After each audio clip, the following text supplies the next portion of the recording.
नमस्कार, मध्य प्रदेश की महा डिबेट देख रहे हैं आप। मैं हूं प्रशांत कटारे। मध्य प्रदेश सियासी दलों के लिए क्या मायने रखता है, इसका अंदाजा बीजेपी नेताओं के दौरों से लगाइए। प्रधानमंत्री नरेंद्र मोदी खुद सप्ताह भर के भीतर दूसरी बार एमपी आएंगे। फोकस में निमाड़, महाकौशल के साथ आदिवासी भी। सत्ता में पहुंचाने इनका वोट जरूरी। क्या रंग दिखाएंगे बीजेपी दिग्गजों के ये दौरे, चर्चा करेंगे, लेकिन पहले रिपोर्ट देखिए।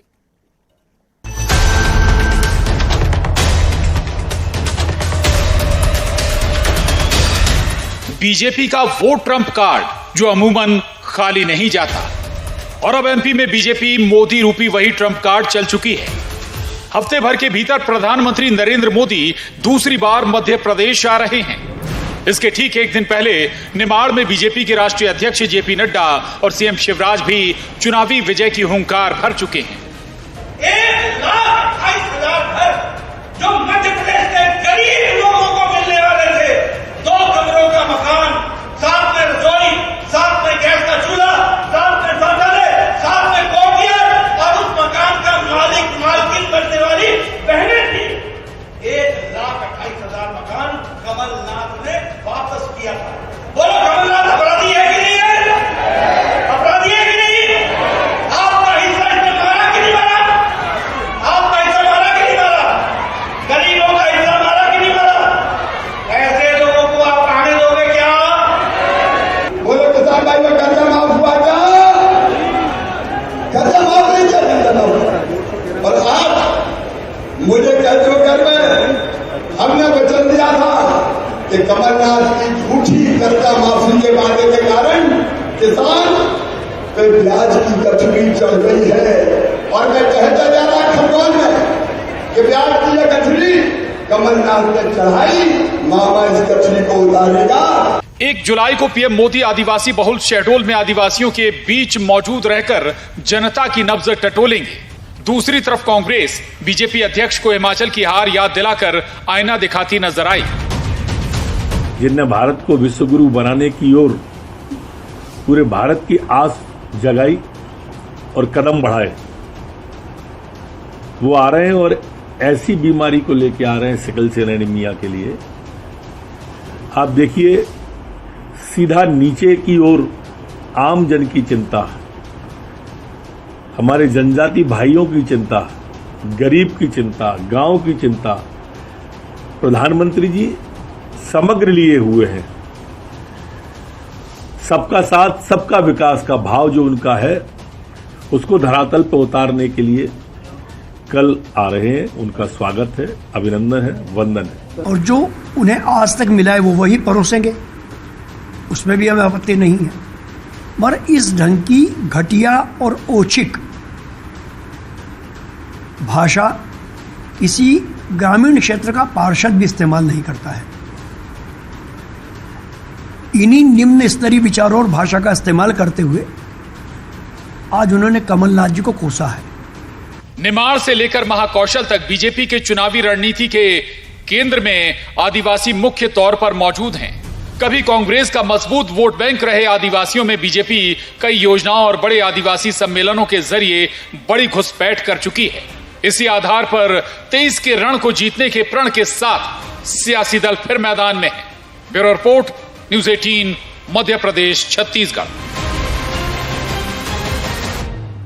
तो मिशन 2023 और 2024 बीजेपी के टारगेट पर है। खुद प्रधानमंत्री जी अब दूसरा दौरा है एक हफ्ते के अंदर। अगर हम जिक्र करें भोपाल के बाद, अब शहडोल पहुंच रहे हैं और आज जेपी नड्डा और मुख्यमंत्री शिवराज सिंह चौहान निमाड़ में थे। और ये वो क्षेत्र हैं जो आदिवासी बहुल क्षेत्र हैं। आदिवासियों के लिहाज से अगर हम कहें तो आदिवासी सत्ता तक पहुंचाने की चाबी भी कहे जाते हैं। चर्चा हम करेंगे। 3 खास मेहमान हमारे साथ जुड़ रहे हैं इस चर्चा में। जेपी धनोपिया जी, उपाध्यक्ष मध्य प्रदेश कांग्रेस कमेटी, बहुत स्वागत है धनोपिया जी आपका चर्चा में। गोविंद मालू जी, प्रवक्ता बीजेपी, आपका भी बहुत स्वागत है। और वरिष्ठ पत्रकार सतीश एलिया जी हमारे साथ इस चर्चा में। सतीश जी, चर्चा की शुरुआत आपसे करूंगा। तैयारियां दोनों कर रहे हैं, दोनों बड़े सियासी दल तैयारियों में जोर शोर से जुटे, लेकिन फिर भी एक फर्क जरूर नजर आता है बीजेपी और कांग्रेस की तैयारियों में। टॉप लीडरशिप से लेकर नीचे तक के जो कार्यकर्ता हैं वो बीजेपी के एक्टिव नजर आ रहे हैं। उस रिदम में ऐसा लगता है कि कुछ कमी है कांग्रेस की तैयारियों में। देखिए ये अंतर अभी नहीं दिखाई दे रहा है, जी। ये स्थायी रूप से एक तरह से अंतर है कांग्रेस का और बीजेपी का। जी किसी भी स्टेट में आप जाके देखेंगे या लोकसभा का चुनाव भी देखेंगे तो जो पिछले 2 दशक का आप चुनाव देखेंगे कांग्रेस का और बीजेपी का लड़ने का जो तरीका है, जी बीजेपी का जो तरीका यही है जो हम देख रहे हैं। मतलब हर चुनाव में वो इसी तरह से लड़ते हैं, मतलब साल भर उनके आयोजन होते हैं और उसमें उनके छोटे कार्यकर्ता से जी। लेकर प्रधानमंत्री तक उसी तरह से एक्टिव रहते हैं और वो इससे भी प्रभावित नहीं होते। जैसे हिमाचल प्रदेश का चुनाव हार गई बीजेपी, सत्ता में थी बाहर हो गई, कर्नाटक में सत्ता में बाहर हो गई, लेकिन इसके बावजूद उसी गति से जिस तरह से उन्होंने कर्नाटक में तैयारी की थी, हिमाचल में की थी, उसी तरह से तैयारी वो कर रहे हैं लगातार। लेकिन इसके बावजूद कर्नाटक में उनको मात खानी पड़ी और हिमाचल में भी खानी पड़ी। तो हो सकता है इसको लेकर वो सबक ले रहा होंगे, लेकिन उनकी जो मशीनरी है वो लगातार काम करती रहती है। जी कांग्रेस का जो स्ट्रक्चर है, कांग्रेस का जो नेतृत्व है ऊपर का या नीचे तक का जो है, कांग्रेस का जो पूरा एक राजनीतिक चरित्र है वो उस तरह का नहीं है जिस तरह का बीजेपी का है। बीजेपी एक 24/7 एक चुनावी मशीन की तरह काम करती है, कांग्रेस उस तरह से काम नहीं करती है। इसके बावजूद मध्य प्रदेश में 2018 में कांग्रेस ने बीजेपी से ज्यादा सीटें हासिल की थी जी और अलबत्ता बहुमत स्पष्ट रूप से दोनों ही दलों को नहीं मिला था, लेकिन कर्नाटक में बहुत जबरदस्त कांग्रेस ने बहुमत हासिल किया उस पिछले 5 साल पहले की स्थिति से आगे उभर कर। तो ये बिल्कुल देखना बहुत दिलचस्प होगा कि अब अगले चुनाव में कांग्रेस और बीजेपी का जो तरीका है, प्रधानमंत्री बार बार आ रहे हैं या जेपी नड्डा भी जो अध्यक्ष हैं बीजेपी के, वो एक हफ्ते में दूसरी बार मध्य प्रदेश में आए हैं, तो निश्चित रूप से कार्यकर्ता में तो संचार आता ही है जब नेता आते हैं और एक्टिविटी बढ़ती है, बैठकें होती है। देखते हैं कांग्रेस किस तरह से उनको काउंटर करती है। कर्नाटक में तो बहुत अच्छे से किया उन्होंने। ठीक है, जेपी धनुपिया जी हमारे साथ हैं और बड़ी कई जिम्मेदारियां भी हैं संगठन में। धनुपिया जी और बेहतर तरीके से समझाएंगे। धनुपिया जी, ये बात ठीक है कि भाई कांग्रेस भी तैयारियां जोर शोर से कर रही है, दिख भी रहा है, अलग अलग संगठन भी आप लोगों ने एक्टिव किए हैं नीचे स्तर तक, लेकिन फिर भी ऐसा लगता है कि कहीं कुछ कमी है। ये 2018 के बाद फिर आप लोगों के पास एक मौका है, बड़ा मौका है। देखिए प्रशांत जी, हर राजनीतिक दल की अपनी कार्यशैली होती है और उसका अपना काम करने का तरीका होता है। कांग्रेस पार्टी दिखावा कम करती है, हम हर काम को इवेंट के रूप में नहीं करते हैं। भारतीय जनता पार्टी का तो इवेंट के अलावा कुछ है ही नहीं। आप किसी भी कार्यक्रम को देख लीजिए, किसी योजना को देख लीजिए, एक इवेंट के रूप में वो जश्न मना के करते हैं। क्यों? उसमें बहुत से लोगों को पैसे की व्यवस्था होती है, खाने पीने के साधन उपलब्ध हो जाते हैं और लोग जुड़ जाते हैं और एक माहौल बना दिखता है, लेकिन वास्तविकता इसके विपरीत है। आज कांग्रेस पार्टी का जिस तरह से बूथ स्तर तक हमारे कार्यकर्ता काम कर रहे हैं, मंडलम सेक्टर काम कर रहे हैं, बीएलए काम कर रहे हैं, हमारे ब्लॉक अध्यक्ष काम कर रहे हैं, कांग्रेस पार्टी के सारे कार्यकर्ताओं, क्योंकि एक बात बिल्कुल साफ है, कहीं ना कहीं ये महसूस होता है जब व्यक्ति ये ठान लेता है कि अभी नहीं तो कभी नहीं, तब स्थितियां बिल्कुल बदल जाती हैं। दिखावा करना आवश्यकता नहीं होती, काम करना आवश्यकता होता है। कांग्रेस पार्टी आदरणीय कमलनाथ जी के नेतृत्व में जितनी मजबूती के साथ ब्लॉक स्तर तक काम हो रहा है, इससे पहले कभी नहीं सुना होगा आपने। कांग्रेस पार्टी हमेशा काम करती रही, लेकिन पहली बार 64,100 बूथों पर बीएलए की नियुक्ति हुई है, हमारे मंडलम सेक्टर के लोग काम कर रहे हैं। तो सारी चीजें इसी बात को लेकर हैं। और फिर दूसरी चीज है कि जो आज भारतीय जनता पार्टी दिखाती है, भारतीय जनता पार्टी में तो गुड़ की बंटवारी वाली स्थिति हो रही है कि लोगों में इतना ज्यादा हो गया है कि लोगों को लग रहा है कि क्या होगा, तो हर आदमी एक दूसरे की टांग खींचने में लगा हुआ है, ये दोबारा ना आ जाए, ये दोबारा ना हो जाए। जबकि कांग्रेस पार्टी में ये स्थिति बनी है, कोई आए कांग्रेस का आए। तो हमारी परिस्थितियां भारतीय जनता पार्टी से भिन्न जरूर है, लेकिन हम उनसे कहीं बहुत ज्यादा मजबूत है, जमीन स्तर तक है और कार्यकर्ता हमारा बहुत मजबूती से काम कर रहा है। कमलनाथ जी के नेतृत्व में काम कर रहा है, हमारे सारे वरिष्ठ नेता एकजुट होकर काम कर रहे हैं और हमारे निश्चित आने वाले समय में जो राहुल गांधी जी ने कहा है 100% ईश्वर ने चाहा तो होगा, 150 प्लस में कांग्रेस पार्टी जीतेगी। ठीक बात है। चलिए, दावे हैं हर सियासी दल के अपने अपने। गोविंद मालू जी, लड़ाई कोई भी हो, मोदी का चेहरा आगे कर देते हैं आप। अभी तो भाई विधानसभा चुनाव की लड़ाई है ये। प्रशांत जी, विधानसभा की चुनाव की तैयारी हो या लोकसभा की, केंद्र में सरकार हमारी, प्रदेश में सरकार हमारी, डबल इंजन की सरकार एक दूसरे के साथ तालमेल बनाकर दोनों रथ के पहिए बराबर गति से दौड़कर विकास की गाड़ी को दौड़ा रहे हैं और चेहरा वही होगा जिसने काम किया। अगर नरेंद्र मोदी जी का चेहरा हम दिखा रहे हैं, बता रहे हैं, उनके नाम का डंका बजा रहे हैं, 9 साल की उपलब्धियों का जश्न मना रहे हैं, लोगों तक हम बात पहुंचा रहे हैं, तो हमको कुछ कहने का है, करने को है। देखिए, मैं आपको अंतर बताता हूँ। 10 साल प्रधानमंत्री मनमोहन सिंह जी रहे, 10 साल मध्य प्रदेश के मुख्यमंत्री दिग्विजय सिंह रहे। ये क्यों नहीं चेहरे को आगे करते हैं? अगर यही इनका मॉडल है, यही इनका विकास का मॉडल है और यही इनके आइकॉन हैं, तो इनको पेश करना चाहिए। इनको क्यों दड़बे में छुपा कर रखा है? कहाँ पर पर्दे के पीछे पर्दा ना उठाओ, पर्दा जो उठ गया है तो भेद खुल जाएगा, ये वाली स्थिति है इनकी। तो देखिए, हम काम करते हैं, हम काम को लोगों तक पहुंचाते हैं, हम बात बखान भी करते हैं, तो हम जन कल्याण के कामों का, विकास का, और जो हमने हमारी जो अभिनव योजनाएं हैं, जो हमने नवाचार किए हैं, हम उनको जनता तक ले जाते हैं।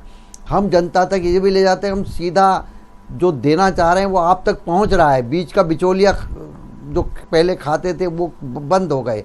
डीबीटी, डायरेक्ट बेनिफिट ट्रांसफर, ये हमारे मोदी जी का पहला तरीका है लोगों तक अपनी बात, अपने क्रियान्वयन का तरीका से पहुंचाने का, अपने अब लाभ को पहुंचाने का। तो हमने लाभ दिया है। कांग्रेस पार्टी तो केवल और केवल नारों में भरोसा करती है। जो नारे दिए हैं, जो वादे किए, वो पूरे नहीं करना, ये उन्होंने शपथ ले रखी है। वचन देते ही इसलिए कि भंग करना है उसको। देखिए, कर्ज माफी की बात हो या केंद्र की किसान सम्मान योजना हो, देखिए किसान सम्मान योजना तो मोदी जी का सरकार की एक योजना थी, उसको लोगों तक पहुंचाने में आपको केवल उनके डाटा देना थे। इन्होंने 15 महीने में वो डाटा नहीं दिया। इनकी जेब से कुछ जा रहा था क्या? वो जेब में आ रहा था किसानों के पैसा, केंद्र सरकार दे रही थी। हमारे मुख्यमंत्री जी शिवराज जी ने उसमें 4000 और मिला दिए, अब 6000 कर दिए। आप कुछ तो करते, जो 6000 आ रहे थे वो तो पहुंचाते। तो हम जो काम करते हैं वो लोगों को लाभ पहुंचे, केवल वादे करते हैं, वादा बंद करने। इतने जितने भी वादे इन्होंने किए, चाहे हिमाचल में क्यों, कर्नाटक में क्यों, या राजस्थान के, तो 5 साल सरकार मिली, उसमें कर्ज माफी का वादा पूरा नहीं कर पाए, बेरोजगारी भत्ता नहीं दे पाए, और तो और वहाँ की कानून व्यवस्था नहीं संभाल पाए, भ्रष्टाचार ठीक है का बोलबाला हो गया। जो यूनिट बिजली फ्री थी, वहाँ 2 घंटे की बिजली नहीं मिल रही है। तो इस तरह के काम गोविंद मालू जी, इस पर भी हम आएंगे। आपने बहुत सारी योजनाएं गिना दी, इस पर जरूर मैं जाऊंगा धनोपिया जी के पास, लेकिन थोड़ा सा इसका दूसरा पहलू हम और आगे बढ़ते हैं। सतीश जी, चूंकि मोदी आ रहे हैं, प्रधानमंत्री मोदी आ रहे हैं, और विशेष तौर से हम शहडोल का जिक्र कर रहे हैं। अभी निमाड़ में भी शिवराज और जेपी नड्डा जी थे। ये वो क्षेत्र हैं जो आदिवासी बहुल बेल्ट हैं। 2018 में कुछ हिस्सा खिसका था आदिवासी वोटों का बीजेपी से, क्या उसकी भरपाई करने की कोशिश मोदी के जरिए हो रही है? उन्हीं आदिवासियों से बातचीत भी करने वाले हैं प्रधानमंत्री मोदी?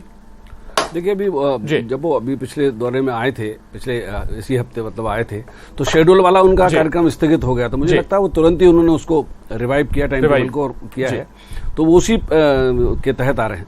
ये बात बिल्कुल सही है कि एक जमाने तक आदिवासी जो समूह है वो कांग्रेस का एक वोट बैंक रहता था, लेकिन 2003 में जो स्थिति बनी, एक गोंडवाना गणतंत्र पार्टी का जो एक बीजेपी के साथ एक अंदरूनी किस्म का एक पैक्ट हुआ, वो तो गोंडवाना गणतंत्र पार्टी ने बहुत सारा एक आदिवासी वोट बैंक अपनी तरफ लिया और बीजेपी की तरफ भी बहुत गया, और कांग्रेस की तरफ से एक तरह से वो छिन गया जी। तो बीजेपी को एक बहुत जबरदस्त बम्पर जीत मिली और 175 सीटें बीजेपी ने जीती थी। लेकिन पिछला चुनाव अगर हम बात करें 2018 की, तो ये स्थिति बदल गई। एक जैस करके संगठन था, वो कांग्रेस से उसका कहीं पैक्ट हो गया और वो कांग्रेस को उसका लाभ मिला, बीजेपी से ज्यादा सीटें उसने हासिल की। हालांकि उतना लाभ नहीं मिला कांग्रेस को भी। बीजेपी और कांग्रेस के बीच में जो सीटों का अंतर बहुत मामूली था और बहुमत किसी को नहीं मिला था। अब भारतीय जनता पार्टी ये चाहेगी कि जो उनका 2003 का जो स्कोर था या उसके बाद, हालांकि 2003 के बाद से 2018 तक लगातार वो कम होता गया, क्योंकि एक एंटी इनकम्बेंसी लाख हम इनकार करें लेकिन वो रहता है कहीं ना कहीं। तो अब भारतीय जनता पार्टी भी कोशिश करेगी कि वो 2018 की स्थिति में न रहे, बल्कि 2013 या 8 की स्थिति में तो कम से कम वो पहुंचे। तो उसके लिए बहुत जरूरी है कि आदिवासी जो समूह है, आदिवासियों को जो लाभ पहुंच रहा है, वो कंसोलिडेटेड रह सके। और मुझे लगता है कि बहुत बड़ा एक इश्यू रहेगा दोनों पार्टियों के बीच में कि आदिवासियों का वोट कौन कितना अपनी तरफ आकर्षित कर सकता है। उससे बहुत कुछ दारोमदार 2023 का रहेगा। बिल्कुल बिल्कुल, बड़ी बात आपने कही। जेपी धनोपिया जी, 2018 ठीक है, लेकिन पुराने जो अनुभव है, जो वोट एक आपके साथ हमेशा कोर वोट के साथ रहा है, वो आपके पास से खिसक गया है। एक बार फिर दूसरी तरफ कोशिश हो रही है लगातार। अगर हम केवल इन 2 दिनों का या 2 दौरों का जिक्र ना करें, अगर हम साल 1.5 साल के दौरे देख लें, तो उनमें भी आदिवासियों पर बहुत फोकस बीजेपी ने किया है। लगता है कहीं आप लोगों के लिए चुनौती बनने वाले हैं? प्रसाद जी, देखिए, सतीश एलिया जी बहुत वरिष्ठ पत्रकार हैं, बहुत ही बुद्धिमान व्यक्ति हैं। उन्होंने जो बात कही है, मैं उनका खंडन करने की बात नहीं कर रहा हूं, लेकिन वास्तविकता को आप समझने की कोशिश करें कि मेरे मित्र जो अभी भारतीय जनता पार्टी के प्रवक्ता बोल रहे थे, उससे क्या सच है? कुछ भी नहीं है ना। आज स्थिति यह है कि प्रधानमंत्री नरेंद्र मोदी जी के नाम पर ये बात कर रहे हैं। प्रधानमंत्री जी 2 दिन पहले आए थे भोपाल, पूरा 1 घंटे के भाषण में उन्होंने शिवराज सिंह चौहान का नाम तक नहीं लिया। ये हालात इनके मुख्यमंत्री की बनी है जिनकी योजनाओं की बात कर रहे हैं। उन्होंने क्या दिया है इस प्रदेश के लिए? आज महंगाई के बारे में चर्चा नहीं करते, बेरोजगारी के बारे में बात नहीं करते, स्वास्थ्य के बारे में नहीं करते, कानून व्यवस्था के बारे में नहीं करते, कुशासन के नहीं करते, पोषण के नहीं करते, कुषण के कहीं भी कुछ चर्चा नहीं कर रहे हैं। ये जनता सब जान रही है, देख रही है। आज किसानों की जो कर्जे की माफ की बात कर रहे हैं आप, तो मैं कहना चाहता हूं कि आदरणीय कृषि मंत्री का विधानसभा जो एक हमारा मंदिर लोकतंत्र का, उसमें लिखित है कि 26,95,000 किसानों के 1,500 करोड़ रुपया माफ हुए हैं। अब इसके बाद आप इस तरह की बातें करते हैं तो शर्म की बात है। और जहां तक आदिवासियों के मामले में है तो 15 महीने के अंदर आदरणीय कमलनाथ जी ने आदिवासियों के लिए बहुत कुछ दिया, आदिवासियों के लिए योजनाएं दी, उनके लिए एक अपने स्थान पर 10,000 रुपए का ATM कार्ड दिए गए, उनके पारिवारिक कार्यक्रमों के लिए योजना बना, तरीके भोजन की बर्तन की सारी व्यवस्था करने का काम किए गए, उनको पट्टे दिए गए। वनाधिकार कानून कौन लेके आया? यूपीए सरकार लेके आई ना। तो सारी की सारी आदिवासी हमारे पास हैं, आगे भी रहेंगे। जहां तक थोड़ा बहुत संगठन में बिखराव आता है वो वक्त के साथ आता है, उसकी कोई बात ही नहीं है। लेकिन आज भारतीय जनता पार्टी ने आदिवासियों को क्या दिया है? आदिवासियों को बताइए, कोई भी आदिवासी का है क्या? एक आदिवासी के मंडला के होते थे, उन तक कोई न किनारे पे कर रखा है? कोई आदिवासी दिखता है इनके पास? कहीं कोई नहीं है। सिर्फ मामा जो है बोलते हैं, घोषणा भी करते हैं। तो मालू से पूछा जाता है, मालू जी कहां जाएंगे आपके मामा जी? शिवराज जी तो पहचान भी नहीं रहे शिवराज जी को। तो रही बात आदरणीय नरेंद्र मोदी जी की, तो नरेंद्र मोदी जी ने कितने चुनाव की रैलियां की थी हिमाचल में? क्या हुआ? कर्नाटक में कितनी की थी? क्या हुआ? और जब हार गए तो बैठ गए बोलेंगे नड्डा जी हमारे हैं। और नड्डा जी की हालत यह है कि वो डबी बने हुए व्यक्ति हैं। अध्यक्ष जब महिला का उद्घाटन हुआ दिल्ली में तो अमित शाह जी ने इसे मानकर चलिए आगे सुन लीजिए, मालू जी को सुन लीजिए जी। मेरा नंबर है, मालू जी क्यों सुन लूं मैं? जी जल्दी खत्म हो जाएगी। आपने बात कही, उसका रिएक्शन भी ले लेना जी। उनके बारे में जवाब दे दो आप। वो कह के गए थे राहुल गांधी, अब तो उनको लाए नहीं सामने। अरे भाई 26,95,000 क्या होते हैं? आपने जयचंद को खरीद लिया, बिक्री कर दी, वोटों की सरकार को नोटिस से आपने खरीद लिया और अब हमसे कह रहे हो किसानों का जो क्या हुआ? पहली किस्त हमारी वो हुई, दूसरी शुरू होने वाला था, आप तो चाहते नहीं थे। शिवराज सिंह चौहान जी साहब ने कहा था कि भाइयों अगर सरकार नहीं झोला उठा के जाना पड़ेगा। ये तो हाल है आपके फोटो लगा के क्यों घूम रहे थे? वचन आप लोगों को डर और भय पैदा हो गया था। अरे ठीक है मालू जी, देखिए मालू जी, आदिवासियों के लिए जो भी बड़ी योजनाएं हैं, धनोपिया जी बड़ा स्पष्ट कह रहे हैं कि भाई वो कांग्रेस की योजनाएं हैं, कंक्रीट के तौर पर आप लोगों ने कुछ किया नहीं। कौन सी योजना कांग्रेस की?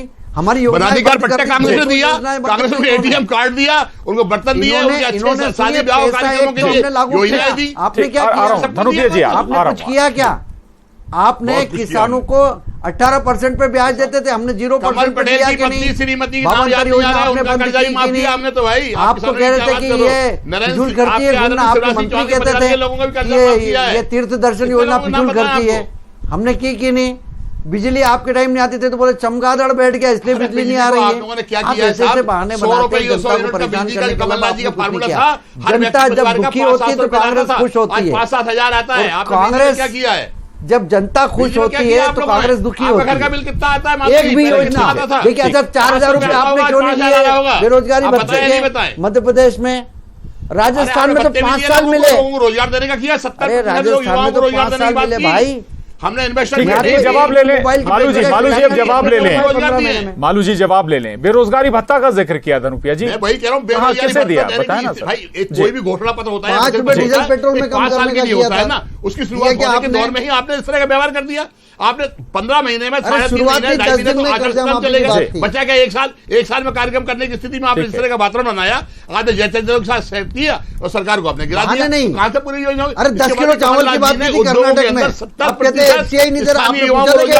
ठीक है ना मालू जी अभी सरकार जहां बनी है वहां थोड़ा सा स्पेस तो देंगे ना मालू जी। एक ही दिन में घोषणा होती है क्या? आपने क्या कर दिया? धनुपिया जी प्लीज, मालू जी थोड़ा वक्त देंगे ना, अगर जहां भी सरकार बनी है तो। जो काम जी, अरे जो काम कल हो सकता है उसके लिए 5 साल की क्या जरूरत है? फ्री में 1 घंटे में ऑर्डर किए थे कमलनाथ जी ने किसानों का कर्ज माफ करने के। 1 घंटे में आपको स्वराज नहीं आए तो कर दिए क्या? 1 घंटे में ऑर्डर किए थे मालू जी, 1 घंटे में। पूछा कमल पटेल जी की पत्नी से कर्जा 1 घंटे माफ हो गया था। फिर हम असलियत बताते हैं। सुनिए, आपने 1 रुपए का कर्ज माफ नहीं किया, जो उनका एनपीए खाता वाह, उसको दिखा विधानसभा के झूठी माफ हो गई गया। आपके हिसाब से। आपके शर्म करो 800 भाजपा के करोड़ मित्रों, रुपया तो हमने विधानसभा को तो जमा बख्शो किए। कम से कम भाई, बाकी सब अरे बोलते 800 रहिए। करोड़ रुपया शिवराज जी हमने की तरह रोज जमा झूठ किए। बोलते रहिए। आपके पाप कर्जा तो माफ नहीं हुआ, शिवराज जी कर्जा तो माफ रहे। नहीं हुआ।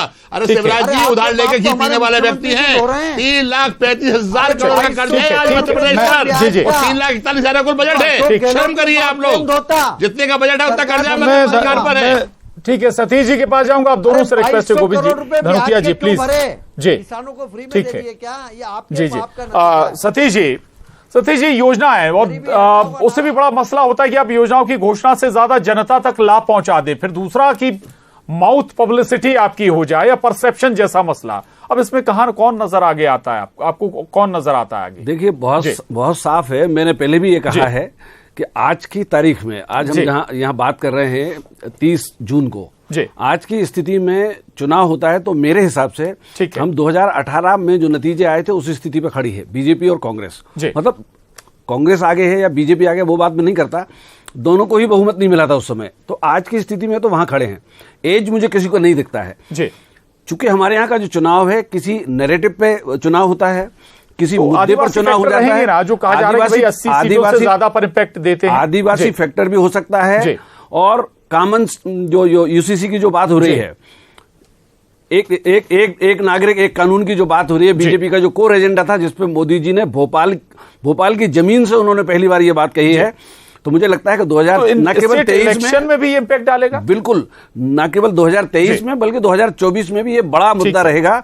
और मध्य प्रदेश के जो मुद्दे हैं उन पर हो सकता है इस तरह के कोई मुद्दे भारी पड़ जाएं, क्योंकि कल जो इसकी बात आई है तो उसका कांग्रेस की तरफ से विरोध ही हुआ है। मध्य प्रदेश में आरिफ मसूद ने इसका विरोध किया है। ठीक, तो ये जो चुनाव है, मुझे लगता है कि इस तरह के किसी, जैसे 2019 और 14 का राष्ट्रवाद पर हुआ चुनाव, बिल्कुल, तो चलिए लड़ाई 2023 का और 24 का जो चुनाव है वो इस तरह के मुद्दे पर जाएगा निश्चित रूप से। और आप देखिए 2024 में राम मंदिर का शुरुआत होने वाला है, उस तरफ भी जाएगा, और भ्रष्टाचार पर भी होगा ये चुनाव। भ्रष्टाचार असली मुद्दों के बजाय इस तरह के जो मुद्दे होते हैं, व्यापक घोटाला किया है, डंपर घोटाला किया है, ई टेंडरिंग घोटाला किया है, भ्रष्टाचार भी आप ही ने किया भाई। वक्त की कमी है और जी, लेकिन जरूर तमाम मसले हैं और कोशिश जरूर है सभी सियासी दलों की अलग अलग वर्गों को साधने की, और इस क्रम में अब आदिवासी फोकस में है। बहुत शुक्रिया आप सभी खास मेहमानों का चर्चा में शामिल होने के लिए। वक्त इजाजत नहीं देता चर्चा को आगे बढ़ाने का। डिबेट में इतना ही।